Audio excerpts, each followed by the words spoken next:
Uh, Good afternoon, ladies and gentlemen. Thanks for being here. It's wonderful to be back here in the White House, in the West Wing. I'm sure you feel the same way. Before I take your questions, I just wanted to let you know that as we have been conveying to you, the President has been getting regular updates and briefings on what was Hurricane Isaac and is now again Tropical Storm Isaac. That continues, and within the hour he will speak again with FEMA Administrator Craig Fugate to get an update on the impacts of that storm.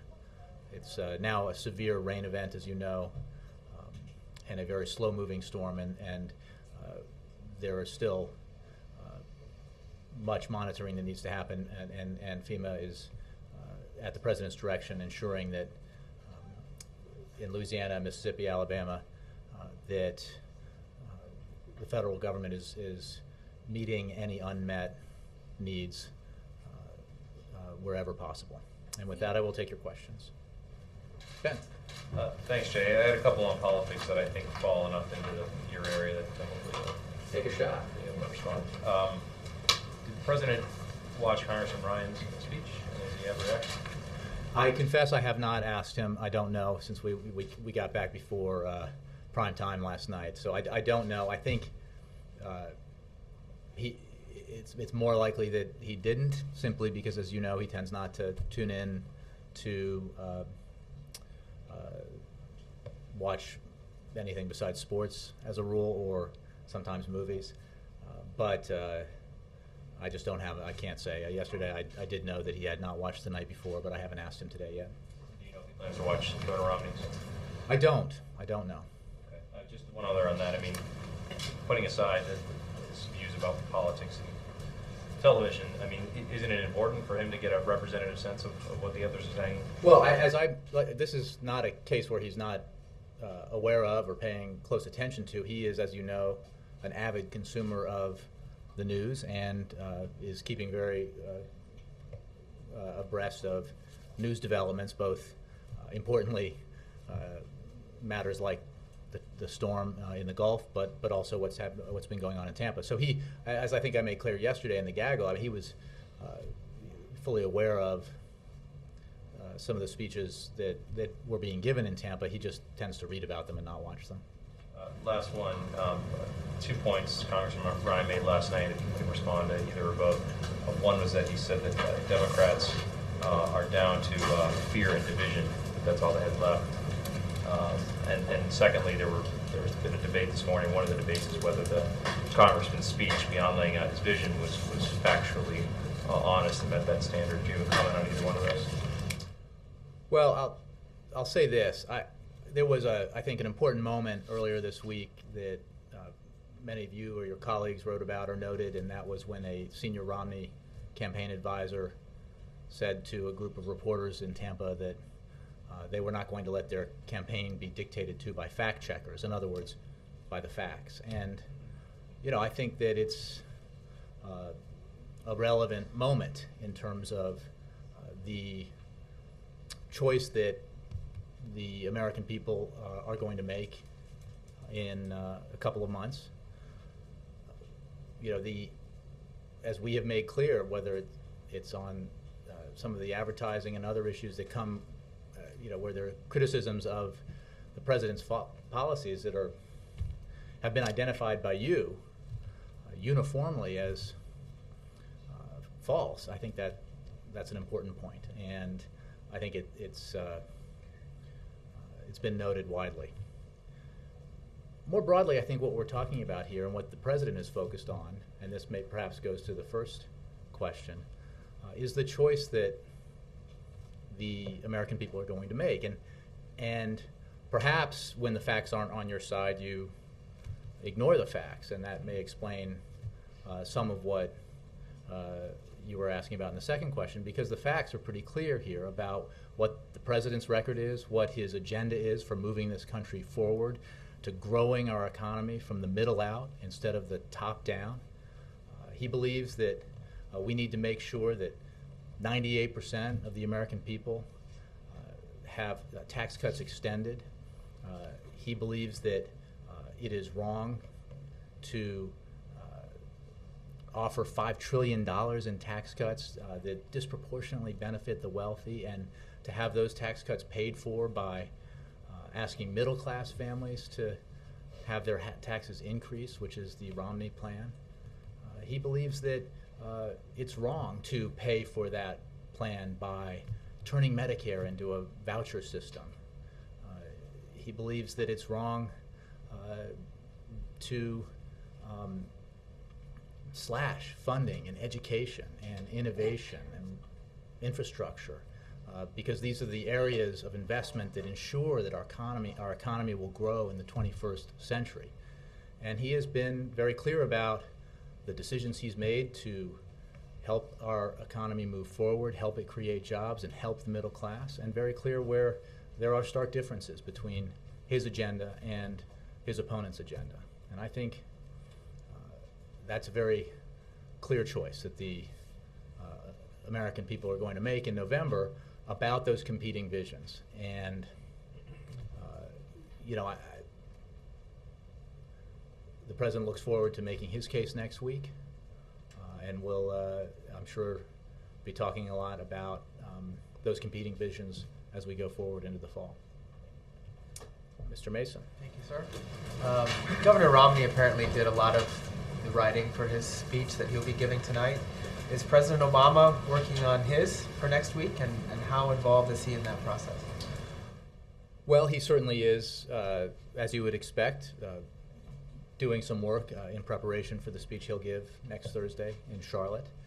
And as I think we've discussed in the past and has been noted in press reports, the president does engage on important speeches. So he's working directly on the speech. Will we hear anything new thematically in that speech, or will it be a lot of what we've heard on the campaign trail already? Well, I think you will hear a consistency from the president that echoes what he's been saying on the campaign trail, but also what he's been saying since he ran for this office, beginning in 2007. He got in this because he firmly believed that the middle class was under intense pressure, that it had been under strain for too long, and that somebody needed to be here in the White House who was a champion for the middle class, who was going to help the economy grow from the middle out. And that is a focus, that has been a focus of his presidency, and it will be a focus of the agenda he lays out in the coming months. I'm not going to preview the speech beyond that. Obviously, I want you all to listen to the president when he speaks with fresh ears. But I think you'll hear a consistency thematically.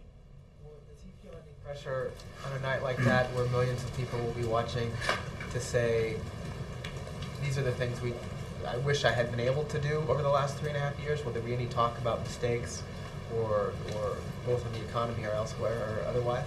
Well, I think you hear the president speak all the time about the challenges we have faced as a country and the efforts that we have made together to overcome those challenges. I'm sure you remember well that when this president took office, we were in the midst of an economic freefall, a circumstance that some were predicting would lead to a Great Depression. And while that was averted, in large measure because of the actions that President Obama took, we still encountered and dealt with a recession the likes of which and the depths of which we had not experienced in our lifetimes. That cost millions of jobs. That was in full bloom when the president took office, a month in January of 2009 when 800,000 jobs were lost in just a few weeks. Where we now know in the fourth quarter of 2008, before President Obama was sworn into office, the economy shrank by almost 9%. I mean, that is a depression-level degree of economic contraction. That's how seriously damaged our economy was at that time.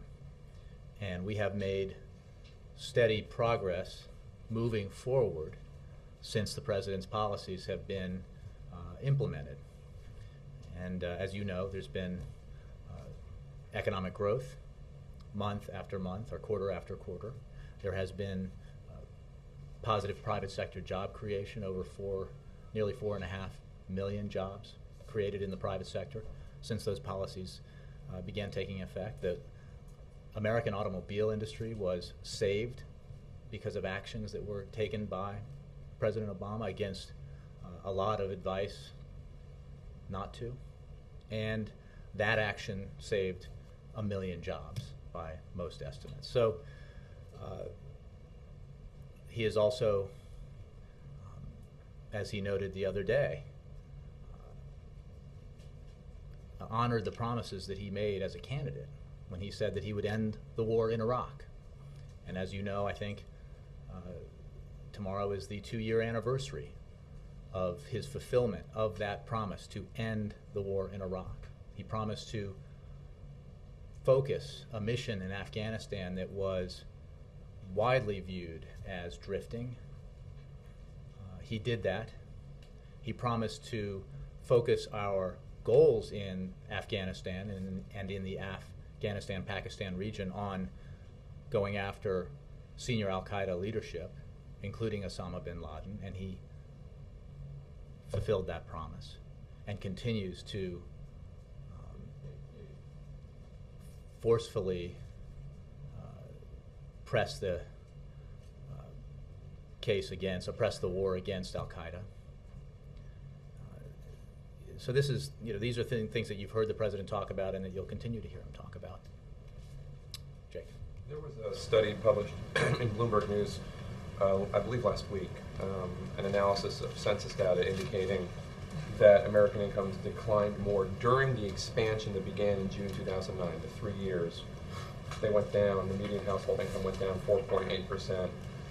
That's worse than happened during the actual 18-month recession, which was going down 2.6%. I was wondering if the White House had seen that study, had agreed and had a response to it, an explanation as to why they thought that might have happened.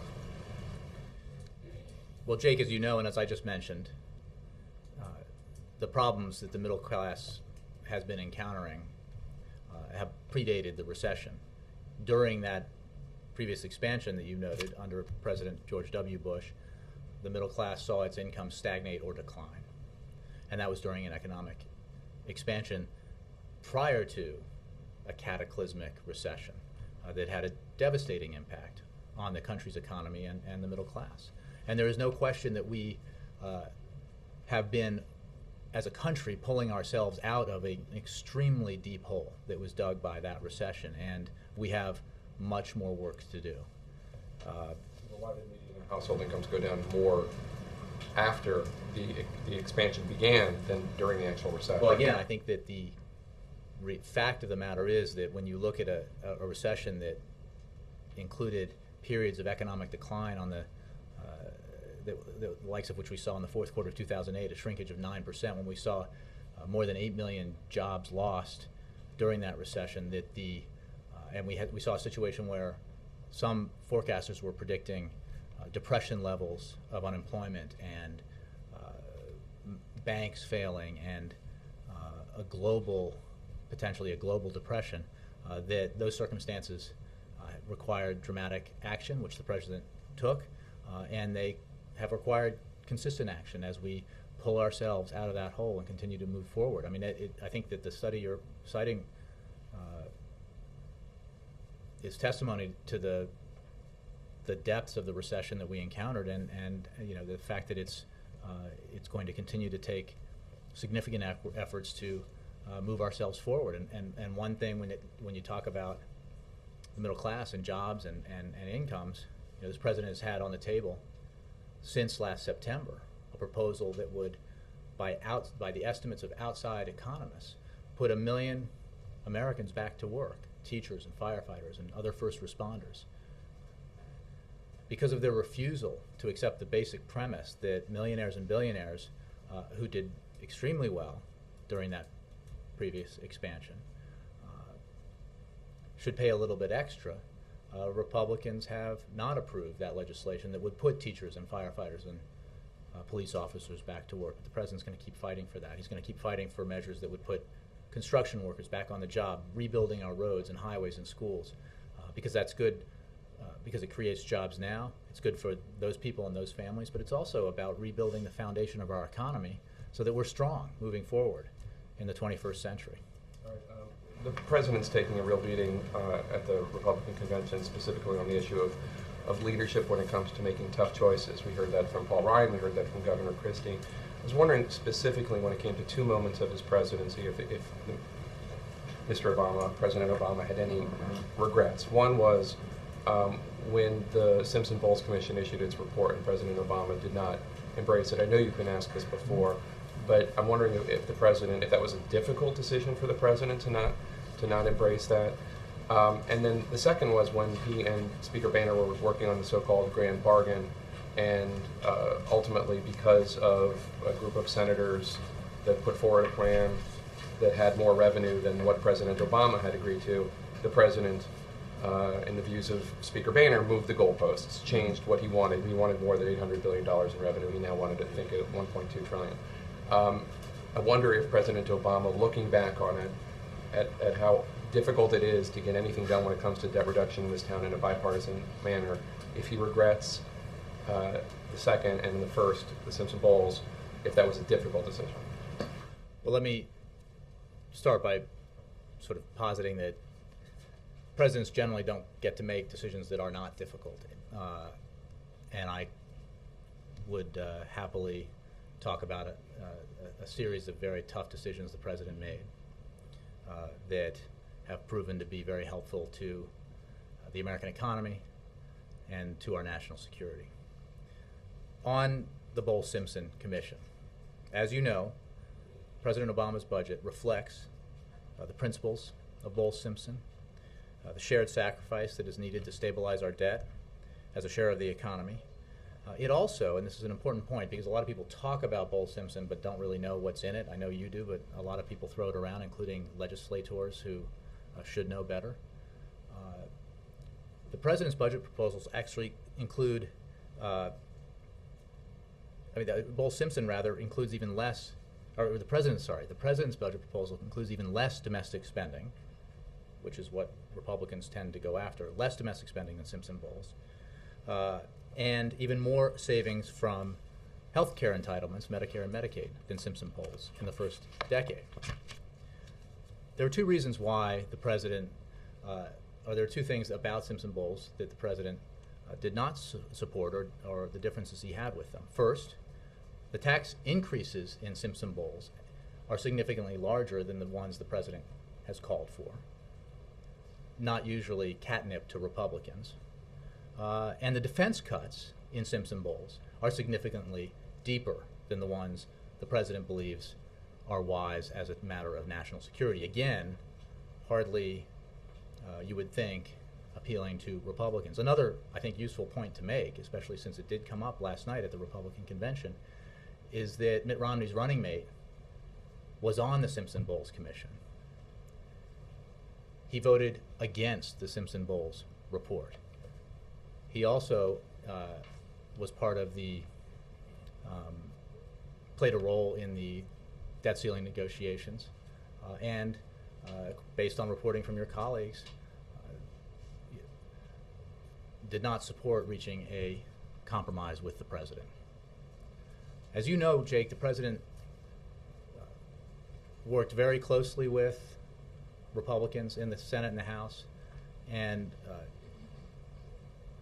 believed that it was very important to try to reach a grand bargain, and he was willing to make compromises to get there. It is a myth to put forward the idea that Republicans in the House, who have basically uniformly said no to revenue of any kind, were willing to support a grand bargain that included revenue. During the period that you're talking about, the president made clear that $800 billion in revenue as part of a grand bargain was still possible, and there was no response from Speaker Boehner or anyone else in the House Republican leadership to that proposition.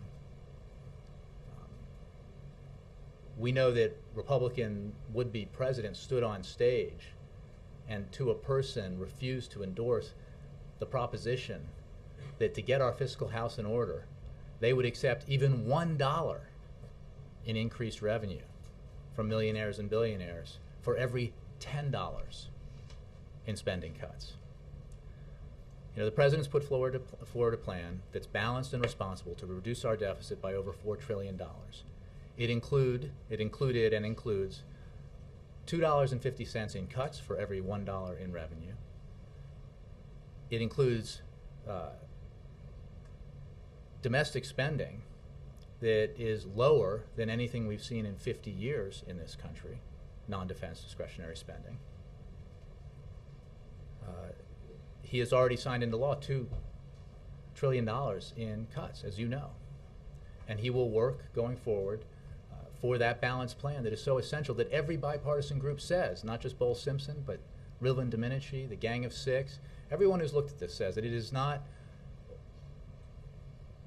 plausible, either economically or politically, to do this any other way than through a balanced approach that asks everyone to pay their fair share, that asks everyone to play by the same set of rules, that doesn't do what the Republican plan does, which is say to seniors, in order to pay for extending Bush-era tax cuts to the wealthy and giving them additional tax cuts, we're going to turn Medicare into a voucher program that sticks seniors with an added $6,400 a year in costs.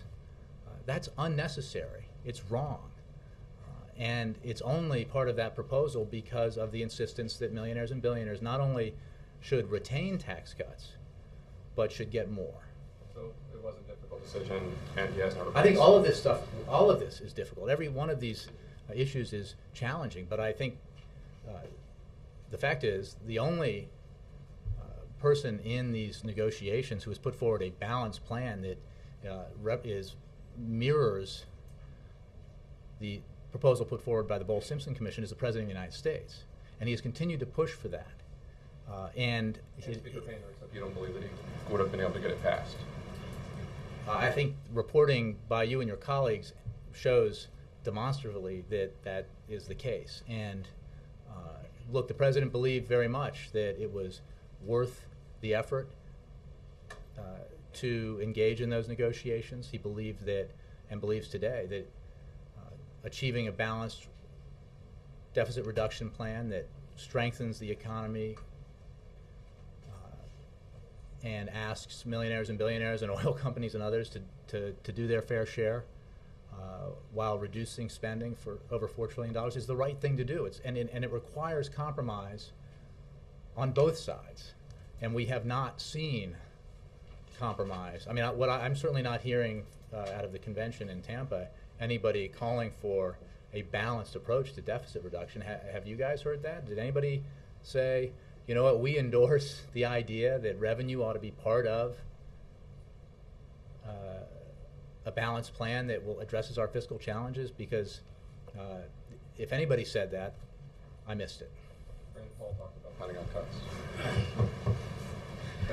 A compound question on taxes. Can you preview the trip tomorrow to Fort Bliss? And also, do you have a response to the ruling on the voter ID law? The appeals court judge sided with the administration on this law that would have required a photo ID. Mm-hmm. Tomorrow, on August 31st, the President will travel, as you noted, to Fort Bliss in Texas. While there, the President will speak to troops and have a roundtable with service members and military families. The President last traveled to Fort Bliss 2 years ago on August 31st, 2010, when he met with troops and spoke to them about the end of the U.S. combat mission in Iraq. The President also on that visit met with Gold Star families. The visit will focus on, I think, that important anniversary. It will also focus on the fact that the President has always said that part of ending the war in Iraq responsibly is standing by those who served. The President will focus his visit on our efforts to support U.S. service members and their families as we have ended the war in Iraq and are winding down the war in Afghanistan.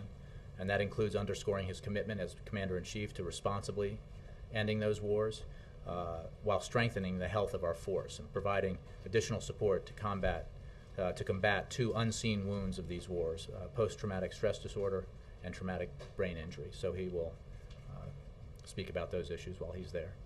And on the voter ID case, I can tell you that, as you know, this administration believes it should be easier for eligible citizens to vote, to register and vote. We should not be imposing unnecessary obstacles or barriers to voter participation. And as the Justice Department has said, and the court today affirmed, the law in question would disproportionately exclude minority registered voters from in-person voting, and that the law therefore does not comply with the Voting Rights Act. So that's, I'm sure the Justice Department has more. And one more quick one. We heard a lot of talk this week on the advantages that Obama has over Romney when it comes to women or minorities, and the need for the Republican Party to expand their base.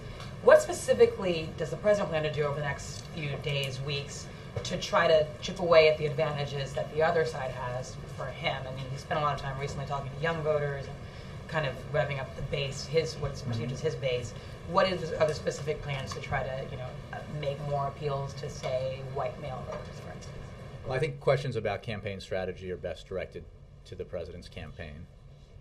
What I can tell you is that when it comes to issues of policy, the president carries the same message to everyone that he speaks to around the country about what we need to do to invest in our future, what we need to do to help the middle class feel more secure and be more secure.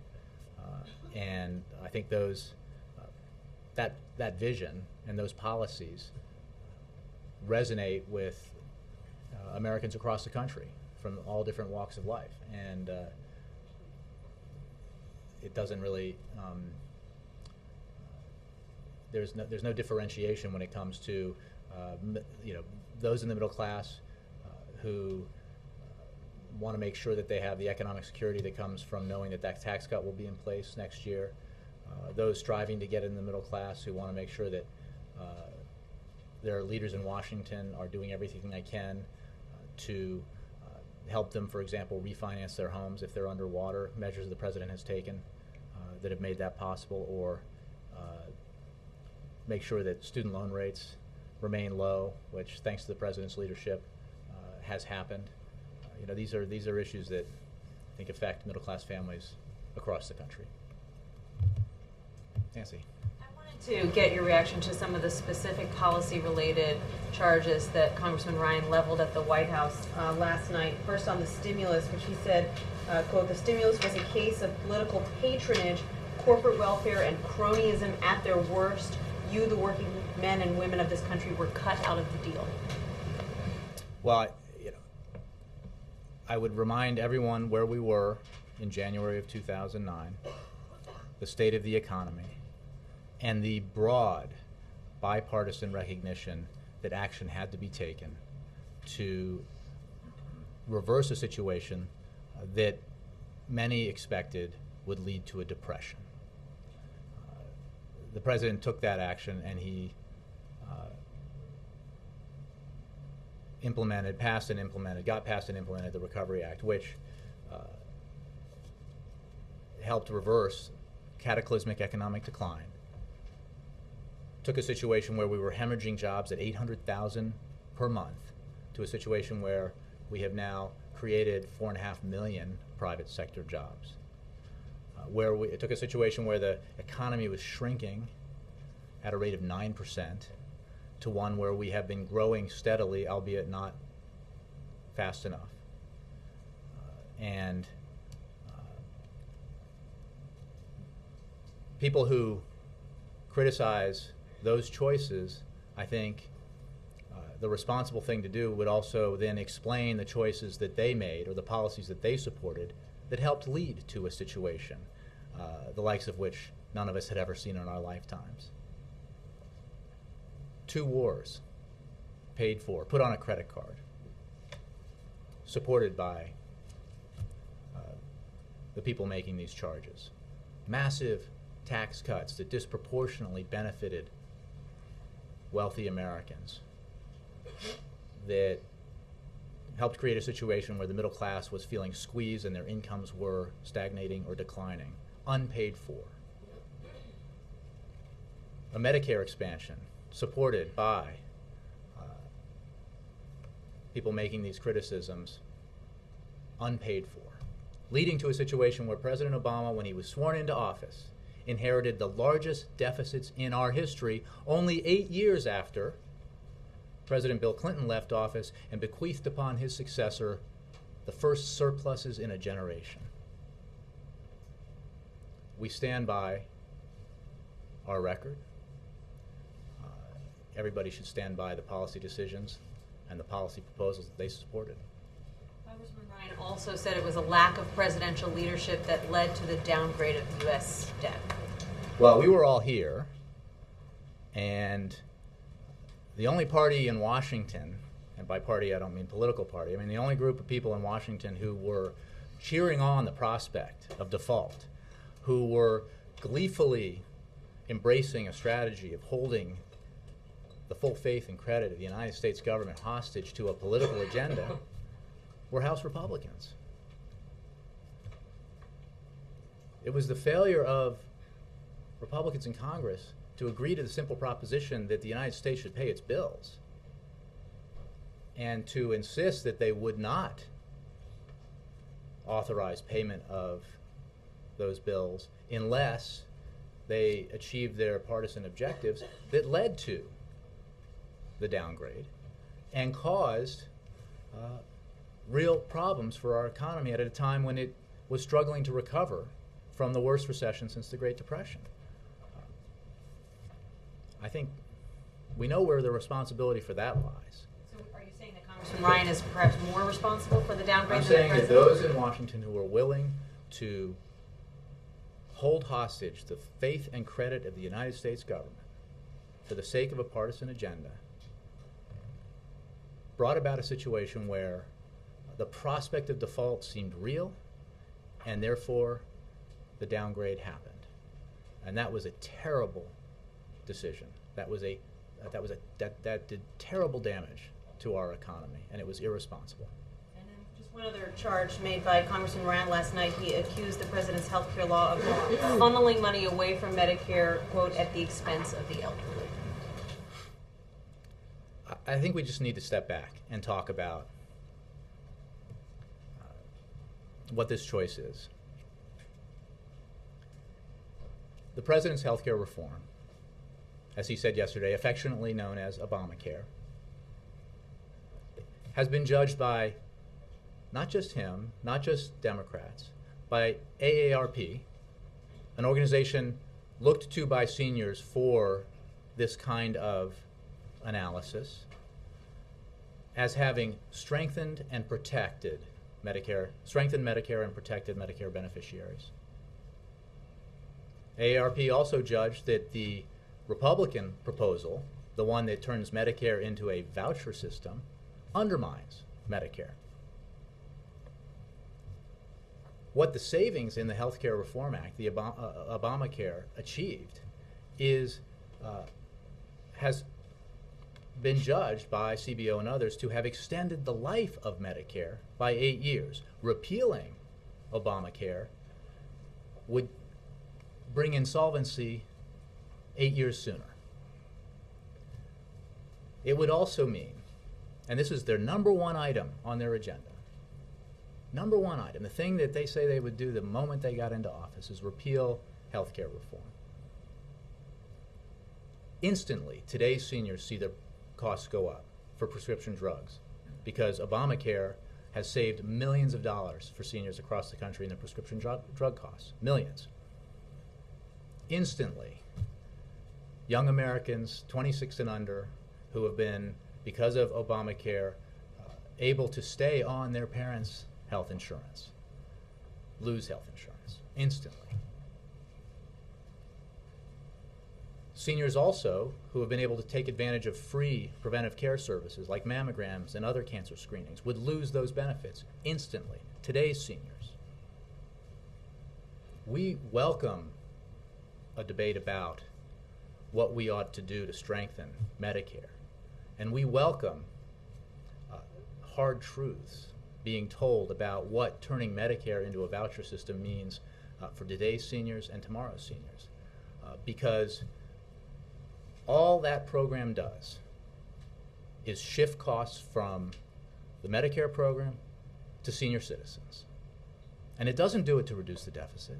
It doesn't do it to create more money to invest in education or infrastructure or scientific research that could save lives or make historic breakthroughs. It does it so that there can be a $5 trillion tax cut that goes to extremely wealthy people by and large. So the people making $3 million a year get a $250,000 tax cut paid for by the middle class and by seniors. Those are the facts. That's not us. That's Tax Policy Center, right? So as a matter of general principle, we are happy to have a debate about these policy proposals. Ed? Another important issue for voters right now, high gas prices, and there are analysts saying that this weekend, for the first time, we may see on Labor Day weekend an average of $4 a gallon gas nationally. Important factors outside the president's hands. The tropical storm has obviously had an impact. There was an explosion in Venezuela that have impacted world oil markets. But my question is, does this put more pressure on the president to open up the strategic petroleum reserves? A couple days ago, you suggested it was an active option.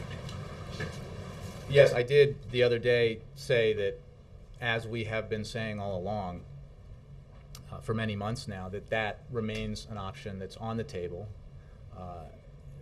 That's something that the G8 made clear back when that meeting was held, because these are obviously issues for the G8 to consider. This is a global market. And that remains the case. But I have no announcements to make about that specific option or any other option, except to say that we are obviously monitoring, as we always do, the various impacts on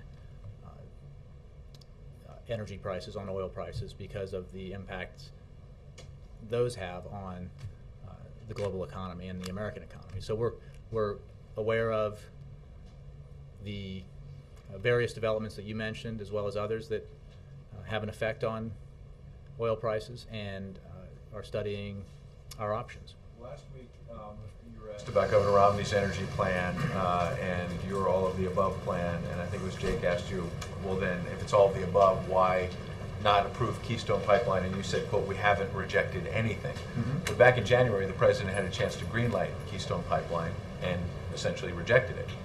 Well, that's it. Slightly shortened form of a piece of history there, and I know because you were there, you remember what happened, which is that as part of a compromise that would ensure that taxes on millions and millions of Americans would not go up, that would extend the payroll tax cut, Republicans insisted on this entirely extraneous issue, which would have attempted to prematurely force the administration to approve a pipeline that had not yet been proposed. And that is irresponsible. It would break decades of precedent when it comes to the process by which international pipelines that cross international borders into the United States, have been approved through administrations, both Republican and Democratic. It was another attempt to inject partisan politics into an issue that was extremely important to the everyday lives of middle-class Americans. There's a process in place, as you know, through the State Department to evaluate an alternative route for that pipeline, and when that process is completed, a decision will be made. In the meantime, as you know, the President took action to speed up the portion of the pipeline that goes from Cushing, Oklahoma to the Gulf within the borders of the United States. And he has, throughout his presidency, taken action to increase domestic oil production and to make available more federal lands and waters for exploration. And he will continue to do that. That is part of his all-of-the-above approach. His argument with an approach that says, that only focuses on oil and gas, is that we cannot achieve our goals in terms of energy security if we don't have an all-of-the-above approach that includes not just increasing domestic production of oil and gas, but increasing, as he has under his administration, production of renewable fuels. They've doubled since he took office.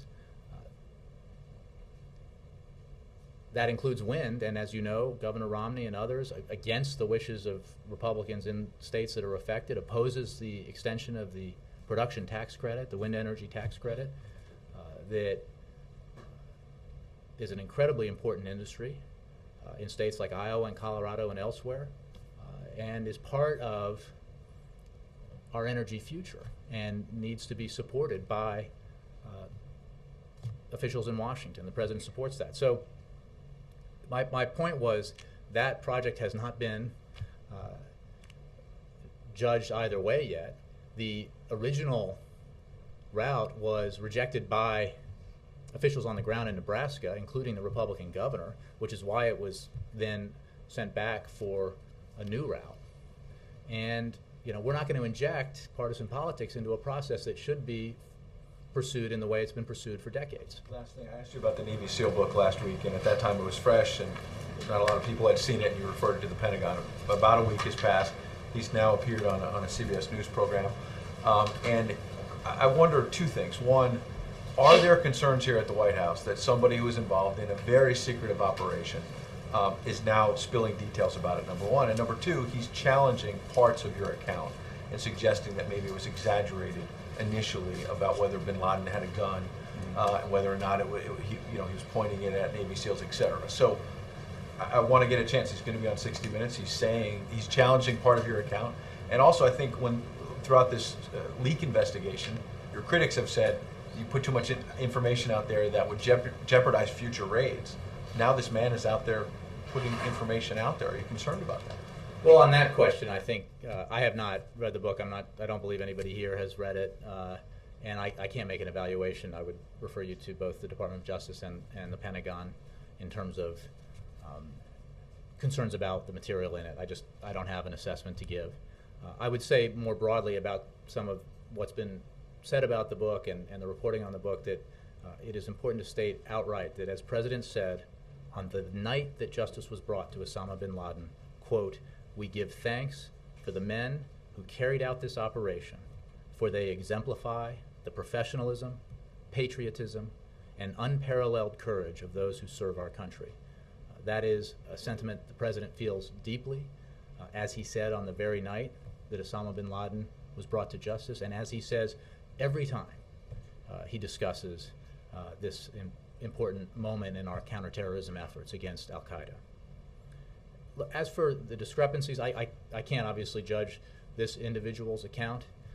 I would point you to the many briefings we did in the days immediately following the raid. We worked to get you information as quickly as possible following the raid, and as more debriefings happened, debriefings of the special operators involved in the mission as well as others, some of the initial information turned out to be incomplete. We acknowledged that at the time, and it was either incomplete or in need of clarification, and we made sure to get you more complete and clearer information.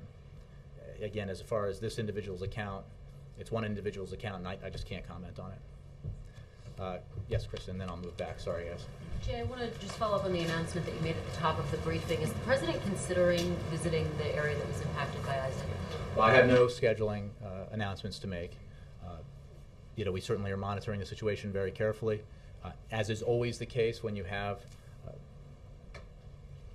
disasters like this, we are very mindful of the work that needs to be done and that needs to be focused on by first responders and others in the states and localities that are affected.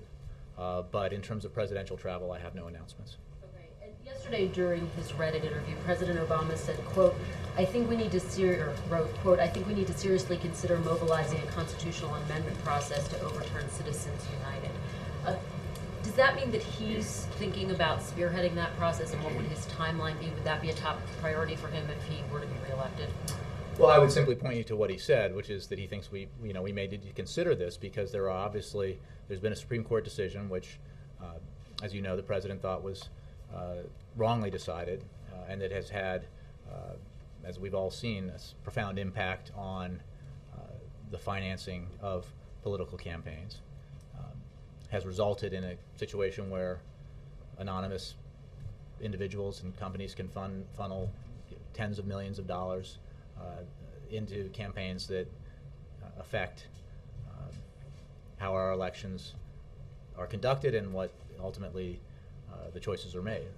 So that's a position he's held all along since the decision, and he spoke about this in his State of the Union address, and I and others have talked about the possibility that it may require a constitutional amendment to address because of the Supreme Court ruling. I don't have anything more than what the President said in terms of if and when that moves from considering this possible course of action to actually implementing it. I think what you heard him or read that he said in his answer is it reflects his concern about the impact that decision has had.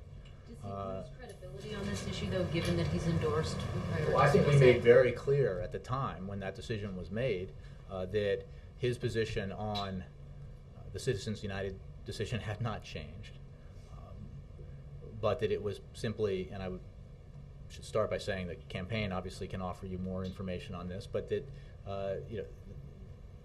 it was simply implausible to engage in this campaign this year without taking the action that our campaign did.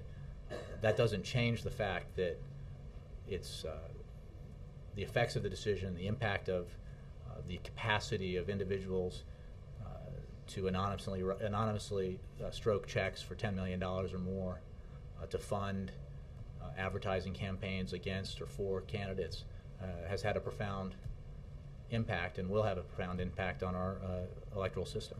And Jay, I just want to ask you one on Syria. The New York Times is reporting today that a Dr. Nasser Danan, who's part of a group that backs the rebels in Syria, believes that President Obama's pronouncement that the use or movement of chemical weapons would be a red line is, quote, amounting to a green light for Mr. Assad to use as much conventional force as possible. Does he have a point?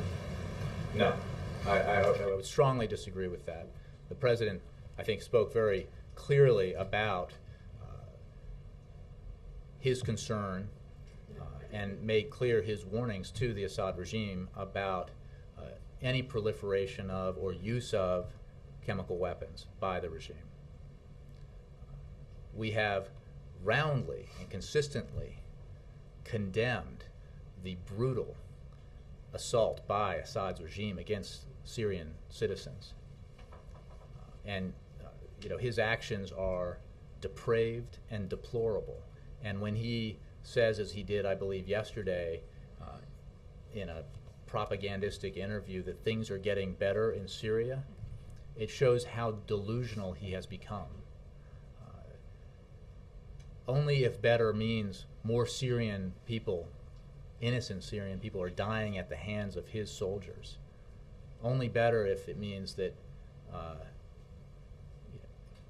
his thugs are moving through the streets of various cities and rounding people up. We could not condemn in stronger terms the actions of the Assad regime in its use of force of all kinds against its own people. But the condemnation hasn't stopped the violence, and you point to the interview yesterday.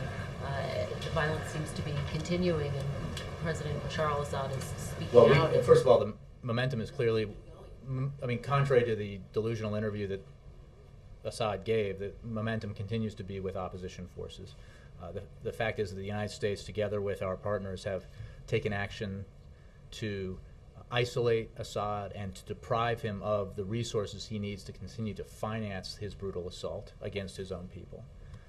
And the quickest way, as we have said all along, to end the bloodshed and suffering of the Syrian people is for Assad to recognize that the Syrian people will not allow him to continue in power, and to step aside to enable a peaceful, Syrian-led political transition to a government that is responsive to the aspirations of the Syrian people. We will continue to work with all our partners in this effort, and we have provided substantial humanitarian aid as well to the Syrian people, as well as non-lethal assistance to the Syrian opposition as part of our efforts in Syria. Let me move around. Jen. Thanks, Jay. So you didn't actually watch Paul Ryan's speech last night, right? You read about it? I did, yeah. So you haven't seen it? I did not see it. The Nationals were on a losing streak, and I had to make sure they won. And they did. Okay. But I caught some of the video this morning. Well, The AP, for one, has characterized some of the things that Paul Ryan said as factual shortcuts. I'm wondering if you would agree that some of the things he said were factual shortcuts? Well, you'd have to ask me more specifically. I think we've made very clear that, and I think I got some of this earlier on in the briefing, that we agree with assessments by reporters and independent fact checkers that many of the assertions being made by the Romney campaign are inaccurate about the president's policies. And our focus is on the facts. And when it comes to, for example, Medicare, this is a choice between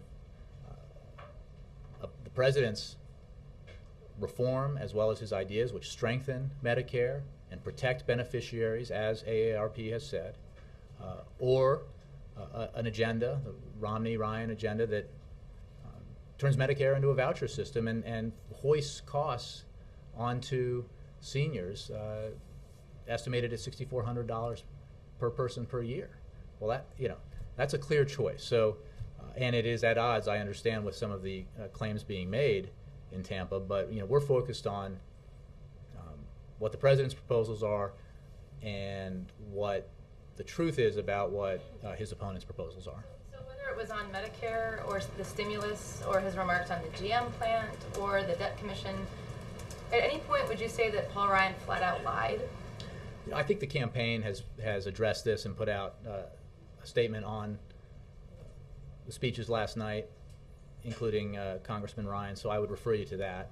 I'm focused on, I would point you to what Neil Newhouse, I believe is the pollster for the campaign, for the Romney campaign, said rather, I think, boldly and proudly that to a number of your colleagues that they weren't going to let facts get in the way, essentially, that they would not be dictated to by fact checkers. And I think that for you and my former compatriots in the media world, who in many ways are the folks who have to make judgments about what's true and false, I think that's a real challenge. A real sort of say, we don't care what you think. We don't care. We know it's not true, and we don't. We know you're saying it's not true, but it doesn't matter. We're going to keep doing it.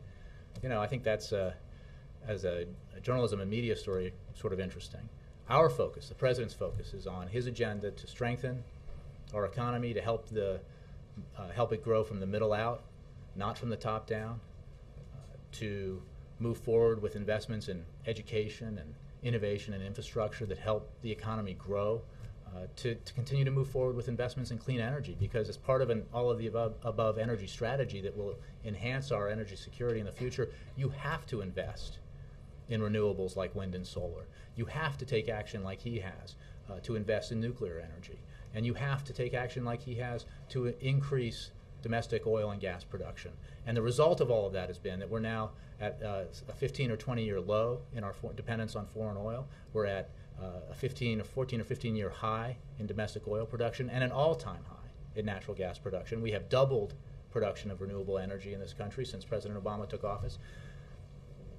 That is a stark contrast with the agenda that is being put forward by Republicans, which is essentially one that says, if you liked what we did in the last decade, that's great, because we're going to do it only more so if we're elected. That is essentially, whether it's on foreign policy or on domestic policy, that's the promise being made, and we simply disagree with that agenda. Okay. Yeah. The IAEA is out with a report today on Iran's nuclear activities. It says Iran has doubled its underground nuclear capacity and has engaged in extensive activities at the Parchin nuclear site that would hamper an investigation. Does this increase the sense of urgency about what Iran's doing there, and is the administration intensifying its activities accordingly? Well, I'd say a couple of things. Iran's continued failure to work with the IAEA to resolve questions about its activities, to develop a nuclear weapon, and the fact that Iran won't even conclude an agreement on the process needed to address these questions underscores the lack of seriousness with which Iran takes its international nuclear obligations.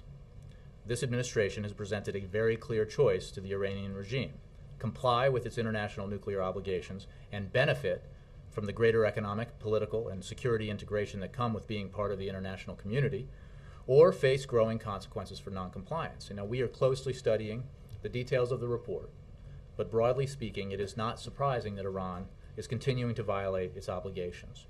As the report illustrates, we are in a position to closely observe Iran's program and to detect any effort by Iran to begin production of weapons-grade uranium.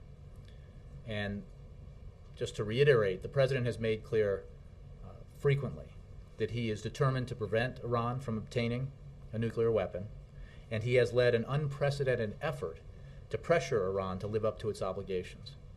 The window of opportunity to resolve this diplomatically remains open, but it will not remain open indefinitely. So long as the Iranian regime refuses to comply with its international obligations, the United States, with its allies, will continue to take actions to further isolate and penalize Iran and the regime. Thank you, Jay. That being the case, does the administration still believe that there's time and space to prevent an Israeli attack on Iran? Well, our position has been that there is time and space, as I just reiterated, to resolve this diplomatically.